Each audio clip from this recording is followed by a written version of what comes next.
আমি চাই না। আমি চাই না কোনো নির্বাচন। কারণ কারণ আমার বউ করেছে বারণ।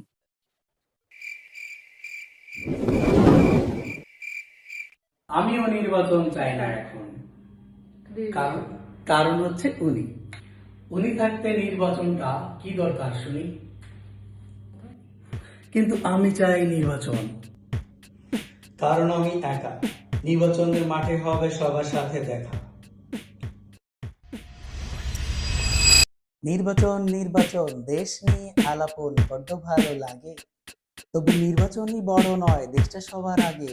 শোনো, নির্বাচনই শেষ কথা নয়, দেশটা গড় আগে। তো গাইস, ভিডিওটি ভালো লাগলে অবশ্যই একটা লাইক দিয়ে জানাবেন এবং কমেন্টে মতামত জানাবেন এবং আমার চ্যানেলে নতুন হয়ে থাকলে সাবস্ক্রাইব। তো thank you for watching my video এবং don't forget to subscribe my channel.